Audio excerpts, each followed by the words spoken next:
Добрый день, друзья! Добро пожаловать на канал!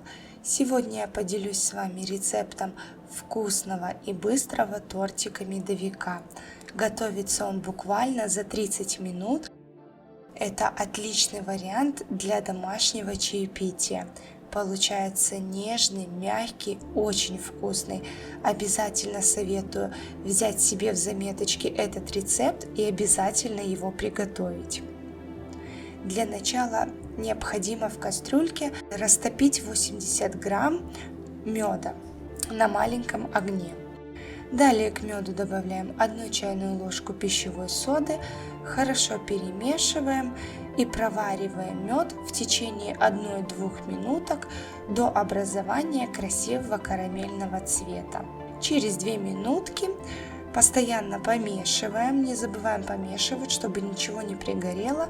И через 2 минутки снимаем мед с огня и добавляем 100 грамм сливочного масла. Хорошо перемешиваем, чтобы масло полностью растворилось в меде. И отставляем пока в стороночку. Далее взбиваем 3 яйца со щепоткой соли и со 100 граммами сахара.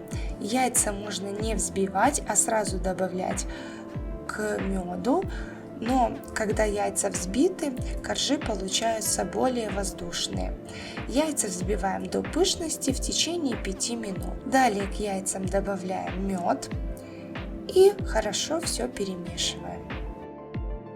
И в последнюю очередь к яично-медовой смеси просеиваем постепенно 200 грамм пшеничной муки. И хорошо все перемешиваем при помощи лопатки. Замешиваем густое тесто.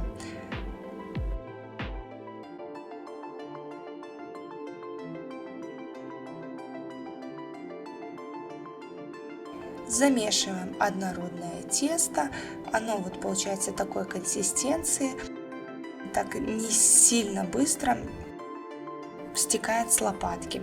Тесто необходимо разделить на 2 равные части и выложить на пергамент либо на силиконовый коврик. Сначала выкладываем одну часть и разравниваем в прямоугольный корж это все.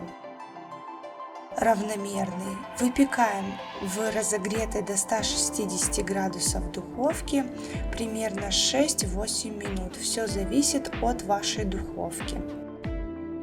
У меня коржи выпекались в течение 6 минут. Вот получилось 2 таких одинаковых коржа. Я их немножко остудила.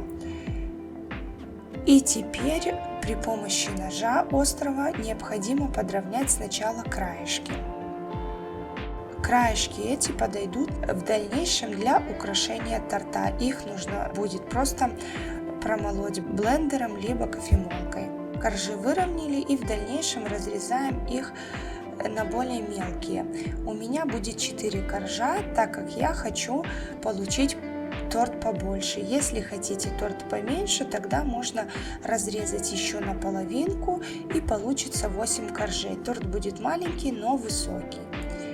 Для крема я возьму 400 грамм сметаны и добавлю сюда 3 столовые ложки сахарной пудры. Взбивать ничего не нужно, необходимо всего лишь перемешать, чтобы полностью растворилась сахарная пудра.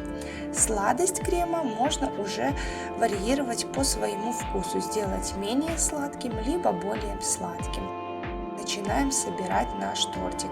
Каждый корж промазываем кремом и накрываем друг дружкой.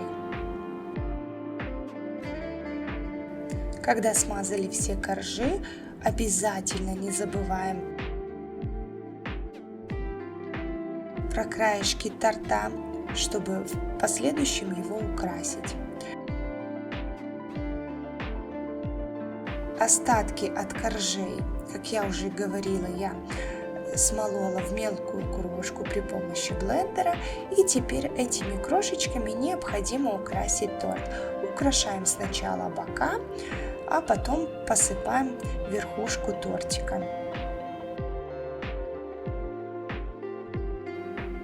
Когда торт полностью украшен, убираем его на немножко в холодильник. Долго его в холодильнике можно не держать, так как он пропитывается очень быстро, он небольшой. Хватает 2-3 часов. У меня торт постоял в холодильнике 1,5 часа и был уже очень вкусный, пропитанный, очень нежный. Главное это качество этого торта, не только вкус, но и быстрота его приготовления. Как я уже и говорила, это занимает буквально полчаса. Если вы ожидаете нежданных гостей каких-то, либо просто хотите порадовать своих близких чем-то вкусненьким и сладеньким, этот торт будет просто палочкой-выручалочкой для вас. Так что берите рецептик на заметку и обязательно его готовьте. Если видео было вам полезным, не забывайте ставить пальчики вверх, конечно же подписывайтесь на канал, поддерживайте меня, этим вы помогаете развитию канала и вдохновляете меня на новые рецепты. Рада, что вы со мной. Готовьте со мной, экспериментируйте. До новых встреч. Всем приятного аппетита!